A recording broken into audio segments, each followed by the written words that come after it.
السلام علیکم ورحمۃ اللہ وبرکاتہ۔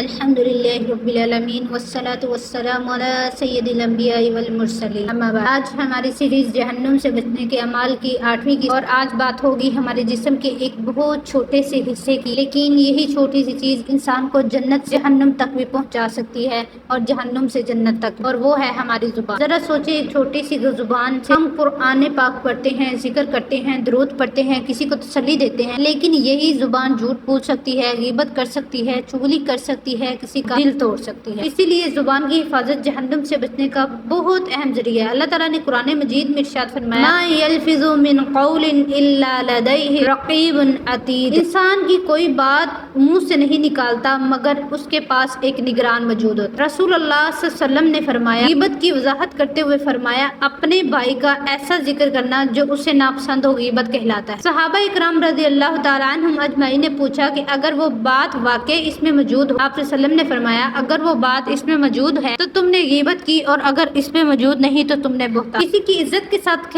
کھیلنا معمولی بات نہیں، اور چونکہ ایک شخص کی بات دوسرے تک پہنچا اس نیت سے پہنچانا کہ ان کے درمیان فساد ہو جائے، یہ بھی بہت خطرناک گناہ ہے۔ اس لیے جب کوئی آپ کے پاس کسی بات کو لے کر آئے تو فوراً یقین نہ کرے اور فوراً آگے نہ پہنچائے۔ کبھی کبھی خاموش رہ جانا ہی سب سے بڑی نیکی ہوتا ہے۔ جھوٹ بھی ہماری زبان کے بڑے گناہوں میں سے ہے۔ کبھی چھوٹا سا جھوٹ بول کر کہتے ہیں، ہم نے کیا کیا، اس میں کیا ہوا، لیکن یاد رکھیں جھوٹ چھوٹا بھی دل کو اندھیرا کرتا ہے۔ رسول اللہ صلی اللہ علیہ وسلم نے سچائی اختیار کرنے کو ترغیب دی اور بتایا، سچائی نیکی کی طرف لے جاتی ہے اور نیکی جو ہے وہ جنت کی طرف لے کے جاتی ہے۔ تو آئیے آج اپنے آپ سے وعدہ کریں، ہم سچ بولیں گے، چاہے سچ ہمارے خلاف ہی کیوں نہ ہو۔ اگر غلطی ہو گئی ہو تو مان لیں گے۔ اللہ تعالیٰ نے قرآن مجید میں ارشاد فرمایا، وَإِذَا قُلْتُمْ فَعْدِلُوا، اور جب تم بات کرو تو عدل کی بات کرو۔ غلطی چھپانے کے لیے جھوٹ نہ بولیں۔ زبان کی حفاظت کا ایک بہت خوبصورت طریقہ یہ ہے، جب آپ کا بولنے کا دل کرے تو پہلے 3 سوال کر لیں، کیا یہ بات سچ ہے، کیا یہ بات ضروری ہے، کیا یہ بات کسی کے لیے فائدہ مند ہے۔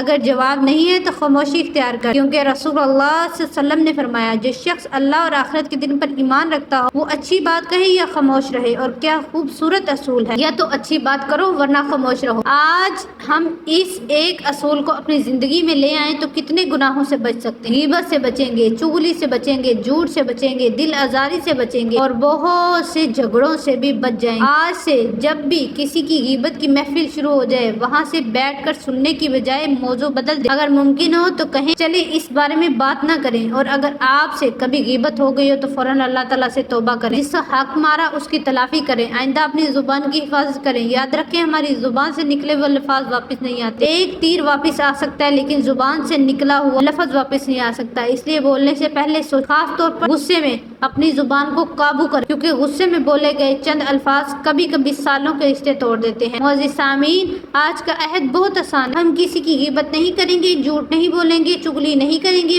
مذاق نہیں اڑائیں گے، اپنی زبان کو ذکر، قرآن، درود اور اچھی باتوں میں استعمال کریں گے۔ اللہ تعالیٰ ہمیں قرآن و سنت پر عمل کرنے کی توفیق عطا فرمائے۔ اللہ پاک قرآن پاک کو ہمارے لیے دنیا میں بھی بھلائی کا ذریعہ بنائے اور آخرت میں بھی ہمیں اس کے ذریعے بھلائی عطا فرمائے اور ہمارا سفارشی بنائے۔ وآخر دعوانا الحمدللہ۔